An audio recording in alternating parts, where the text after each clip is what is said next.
भारत माता की, भारत माता की, भारत माता की।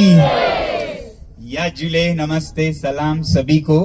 आज हम एक बहुत ही खास दिन के उपलक्ष्य में यहाँ पर जुटे हैं। यूं तो हम पिछले 39 दिनों से यहाँ पर अनशन पर बैठे हैं। बहुत से लोग कोई एक दिन के, तो कोई 3 दिन के, कोई 5, कोई 7, कोई 9, कोई 10, कोई 21 दिन के, जो कि गांधी जी के सबसे लंबा अनशन था। तो हम उसी पथ पर शांतिपूर्वक अपने लद्दाख के संरक्षण की मांग या फिर वादे जो सरकार ने हमसे किए, उन्हें हम याद दिलाने की कोशिश कर रहे हैं। और लद्दाख को भी लोकतंत्र के जो फल हैं पूरे देश की तरह मिले, ये हम उन्हें निवेदन कर रहे हैं। बहुत ही सब्र से, बहुत ही शांति से, जैसा कि एक प्रतीक बना हुआ है पूरे भारत में कि लद्दाख के लोगों ने कितनी शांति से प्रार्थनाएं करके, दुआएं करके यहाँ पर इतने दिनों से, 39 दिनों से अनशन करके, खुद पर दुख देकर सरकार को अपनी मांगे याद दिलाने की कोशिश की। तो आज का दिन इसलिए बहुत बहुत विशेष है क्योंकि जिस संविधान के प्रावधान की हम मांग कर रहे हैं, 6वें शेड्यूल की, अनुच्छेद 244 के, या फिर लोकतंत्र की बहाली की, ये सब इसी संविधान में निहित है। और बाबा साहेब भीमराव अंबेडकर जी ने, जिनका जन्म आज ही के दिन हुआ, उन्होंने भारत को नेतृत्व दी संविधान बनाते समय। उस कमिटी के वो नेतृत्व में आगे रहे और फिर एक ऐसा संविधान दिया जो भारत के लिए बहुत ही एक रोशनी बनी है आज तक, आजादी से। तो इसमें पूरा संविधान के बारे में तो हम क्या कहें और कितना कहें, मगर आज के इस संदर्भ से, हमारे इस आंदोलन के संदर्भ में अगर देखें तो उन्होंने भारत माता की तरफ से अपने बच्चों के लिए बहुत कुछ रखा संविधान में, जिसको कि आज इज्जत करने की जरूरत है और उन पर चलने की जरूरत है आज के भारत के सभी नेताओं को। तो जो 6वें शेड्यूल की हम मांग कर रहे हैं, वो भारत माता के जो ऐसे बच्चे हैं जो थोड़े अलग जीवन शैली से जीते हैं, उनके लिए खास कुछ दवा, खास कुछ नुस्खा जैसे कहिए रखे गए हैं। जो अलग हैं, जो कमजोर हैं, उनको बराबरी देने के लिए, चाहे वो जाति अलग अलग हों या जनजाति हों भारत में, जो कभी पहाड़ों में रहते हैं अपने तरीके से, या फिर छत्तीसगढ़, मध्य प्रदेश के, आंध्र प्रदेश के जंगलों में रहते हैं, उस विविधता को न सिर्फ सहने की बल्कि और प्रोत्साहन देने की और संरक्षण देने की बात उन्होंने इस संविधान में रखा, जिसे आज हमें याद करने की जरूरत है। उन्होंने सबकी बराबरी की बात नहीं की, समानता की ही नहीं बल्कि समता, न्याय समता की, जिसे हम इक्विटी कहेंगे। इक्वालिटी तो हम सबको समझ आता है, इक्वल, सब बराबर हों, मगर उससे भी ऊपर है एक बड़ा धर्म, वो है इक्विटी। इक्विटी का मतलब समता, सिर्फ समानता नहीं, समता और न्याय समता, जिसका मतलब है कि बराबर कहें तो फिर हर किसी को बराबर दें। आप सोचिए, एक माँ है, उसके 2 बच्चे हैं, एक बिल्कुल हट्टा कट्टा पहलवान है, एक कमजोर रह गया है, किसी बीमारी से हो या किसी भी वजह से हो। बराबर करूंगी बोल के अगर माँ दोनों को 1 गिलास दूध दे तो फिर बराबरी नहीं होगी। जो पहलवान है और जो कमजोर है, उसमें फर्क करने की जरूरत है, उसी को इक्विटी कहते हैं। जो परिस्थितियों को समझकर न्याय किया जाए वो न्याय समता है, और जो बराबरी, जो गणित का बराबरी है, मैथमेटिकली इक्वल, वो फिर इक्वालिटी है। भारत के संविधान में इक्विटी पर जोर दिया गया है कि जो कमजोर है उसे चाहे 1.5 गिलास देना पड़े तो उसमें किसी को एतराज नहीं होनी चाहिए। ये अलग हैं, इनके साथ कुछ विशेष किया जाए तो ये भी कल को बराबर होंगे। ये सबसे बड़ी बात है हमारे संविधान की, इक्विटी का भी ख्याल रखना। सिर्फ इक्वालिटी नहीं कि आप अमीर से अमीर हैं उनको भी वही, जो गरीब से गरीब हैं उनको भी वही, जो बिल्कुल अलग जीवन शैली संस्कृति में हैं, पहाड़ों में हैं, उनके साथ भी वही, और जो शहरों में बहुत फायदे जिनको मिले हैं उनको भी वही। तो वो समानता होगी मगर न्याय समता नहीं होगी। तो इसलिए भारत उन अग्रसर देशों में है जो पॉजिटिव डिस्क्रिमिनेशन की बात करते हैं, जो ये नहीं कहते हैं कि डिस्क्रिमिनेशन बिल्कुल ना हो, सब बराबर है। भारत पॉजिटिव डिस्क्रिमिनेशन की बात करता है, जिसमें कि जो कमजोर हैं उन्हें थोड़ा पॉजिटिव अलग कुछ खास दिया जाए ताकि वो भी अपनी कमजोरी से निकलकर या अपनी संस्कृति की रक्षा करके भारत की विविधता को बनाए रखे। तो इसका आज हमें जश्न मनाने की जरूरत है, जो हमारे संविधान के निर्माताओं में, जिसमें अंबेडकर जी अग्रसर थे, नेतृत्व कर रहे थे, उन्होंने ऐसा संविधान दिया जिसमें हर एक का ख्याल रखा जाए और इक्विटी सबको मिले।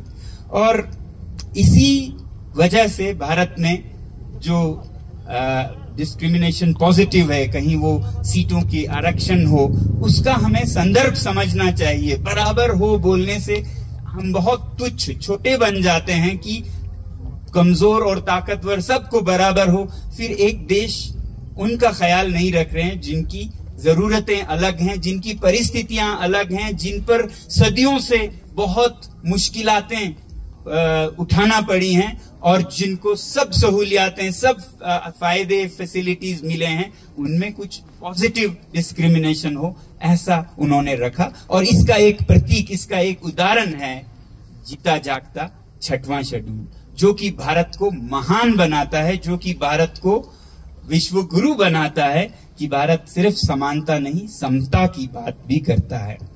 तो ऐसे ही हम जो हक हमारा संविधान में है उसकी मांग कर रहे हैं, और जो हमारे भारत के नेतागण ने हमें वादा किया कि आपको हम 6वें शेड्यूल में लेंगे, उसका हम याद दिला रहे हैं। हम कोई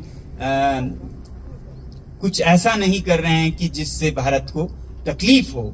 नेताओं को उनके वादे याद दिलाना, जो कि 2-2 बार चुनावों में किए गए, चुनाव जीते गए, ये कोई हमारी तरफ से भूल या गलती नहीं होगी। वादे न निभाना जरूर भूल हो सकती है, वादों को याद दिलाना भूल या गलती नहीं होनी चाहिए किसी भी देश में। उसी तरह इसी संविधान ने हमें आर्टिकल 19 दिया, अनुच्छेद 19, जिसमें कि अभिव्यक्ति की जो आजादी है, फ्रीडम ऑफ एक्सप्रेशन, आज कोई भी अपने मन की बात, जो उनकी जरूरतें हैं, बोल सकें। मगर दुर्भाग्य की बात है कि हम ये देखते हैं कि कभी कभी उस आवाज को भी कुचला जाता है। आज मुझे एक पत्रकार मिले जिन्होंने कहा कि कल जब वो यहाँ पर लोगों से इंटरव्यू लेके उनके अभिव्यक्ति को सम्मान देकर वो जा रहे थे, फ्रीडम ऑफ एक्सप्रेशन को अपने कैमरे में लेके, तो बाहर उनसे वो कैमरा छीन लिया गया, उनके सारे फोटोज और वो इंटरव्यूज डिलीट कर दिया गया। तो ये कैसा लोकतंत्र है, ये कैसा संविधान की इज्जत है, जिस संविधान में सबको बोलने का अधिकार दिया है और ऐसे पत्रकार हमारी आवाज को देश तक, दुनिया तक ले जाते हैं, उन पर जबरदस्ती करके उनके सामान को तोड़ फोड़ दें, तो ये तो मुझे भारत के संस्कार नहीं दिखते। ये शायद चीन में होता है जहां कोई लोकतंत्र नहीं है। आज ये भारत में हो तो हमें बहुत दुख होता है। उसी तरह यही अनुच्छेद 19, आर्टिकल 19D हमें आजादी देता है, आजाद भारत में कहीं भी चलने का, घूमने का, फ्रीडम ऑफ मूवमेंट। और जब हम कहते हैं कि हमारे ही भारत के जमीन, जो हमारे चरवाहे जहां पर बकरियां चराती हैं, वहां हम उनकी हालत देखने जाएंगे तो हमको बहुत जैसे कोई देशद्रोही हो, उन पर बिल्कुल दफाएं जो बहुत संगीन हो, जो कि मतलब कहीं मार काट होने वाली हो, दफा 144 वो लगा दिया जाता है, या फिर इंटरनेट का बंद कर देना, चारों तरफ पुलिस छावनी बना देना, ये एक लोकतंत्र को शोभा नहीं देती। जब शांतिपूर्ण लोग अपने ही इलाके में कहीं जाना चाहते हैं और उनको रोक दिया जाता है, तो ये भी बहुत दुर्भाग्य की बात है। हमारे संविधान का एक तरह से ये उल्लंघन है, क्योंकि अगर भारत की जमीन है तो उस पे भारतीय नागरिक क्यों ना जाएं। फिर भी हम ये समझते हैं कि लद्दाख एक संवेदनशील जगह है, जहां पर सीमाएं मिलती हैं, विदेशी सीमाएं मिलती हैं, और ऐसे में जो हमने 10,000 लोगों के सीमा तक जाने की बात की, तो उससे हो सकता है कि उनकी चिंताएं बढ़ गई हों कि सीमा पर इतने सारे लोगों का जाना अच्छा नहीं है, या उससे कहीं शांति में कोई भंग ना हो, तो हम वो समझ सकते हैं। तो इसलिए हम ये कह रहे हैं कि अगर इस वजह से और सिर्फ इस वजह से आपने रोका कि हम लोग इतने बड़े संख्या में पश्मीना मार्च कर रहे थे, पश्मीना चरवाहों की जमीन को देखने जा रहे थे, तो अब आज के दिन संविधान के निर्माता अंबेडकर जी के जन्मदिन पर हम ये घोषणा करते हैं कि हम आपके चिंताओं को इज्जत करते हुए, ध्यान में रखते हुए, हजारों में नहीं 1-2 दर्जन लोग, और वो भी गाड़ियों में नहीं, पैदल जाएंगे, जो हमारे चरवाहे जो हिमाचल और लद्दाख के सीमा पर है, स्यांगचूथांग, रुपशो खारनाक के जो चरवाहे हैं, वहां पर हम पैदल जाएंगे। अब इसमें तो आपको कोई एतराज नहीं होनी चाहिए। 1-2 दर्जन लोग, 1-2 हजार भी नहीं, अगर पैदल जाते हैं अपने ही सीमा के अंदर, हिमाचल के सीमा पर चरवाहों की जमीन को कैसे उद्योगों के नाम, बड़े बड़े परियोजनाओं के नाम दे दिया जा रहा है, वो अपना चरागा खो रहे हैं। यूं कही है कि जैसे हम अपने पूरे खानदानी जमीन और खेत खलियान खो दें, वैसा ही उनका चरागा है, उनके पास उस चरागे के अलावा कुछ नहीं है।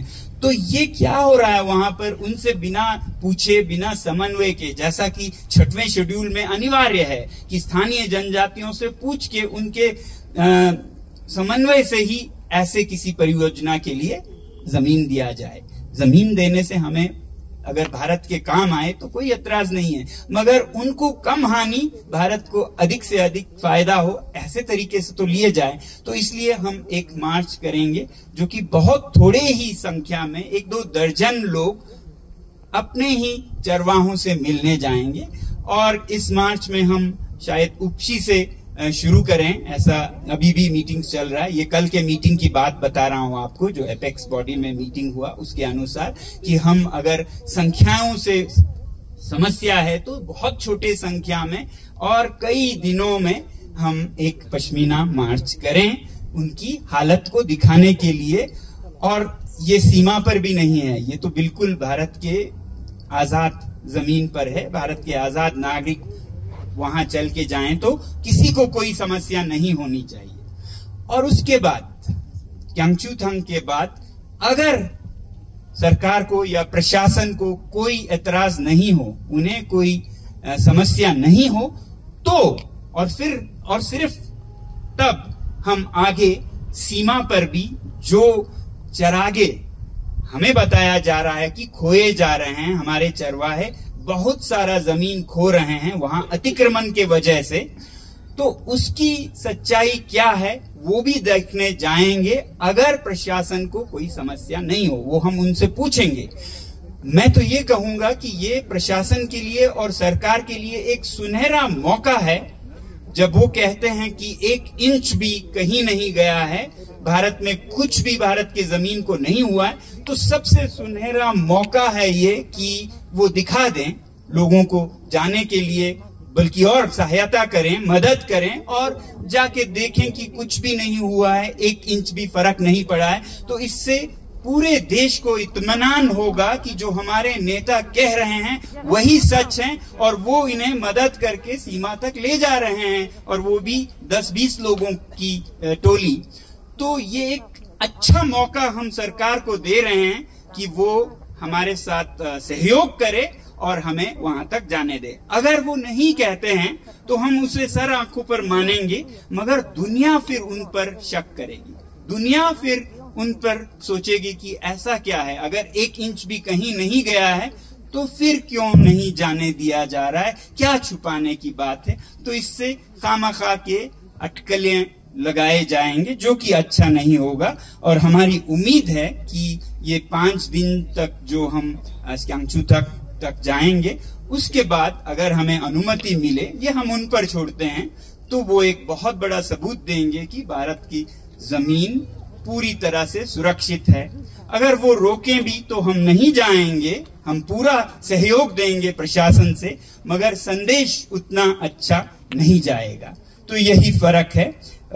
बाकी जो मार्च है वो हम कल बहुत मीटिंग करने के बाद ये कह रहे थे कि 2-3 दिन के बाद करेंगे, और तब तक 17 अप्रैल की बात निकली कि हम तब उपशी से शुरू करें। और बताया ये गया कि 17 अप्रैल बहुत ही शुभ दिन है, वो भगवान श्री राम का जन्मदिन है, राम नवमी है। और भगवान राम वही थे जिन्होंने ये कहा था, जिनके आदर्श ये थे कि रघुकुल रीति सदा चली आई, प्राण जाए पर वचन न जाए, जान चली जाए मगर वादे कभी नहीं टूटेंगे।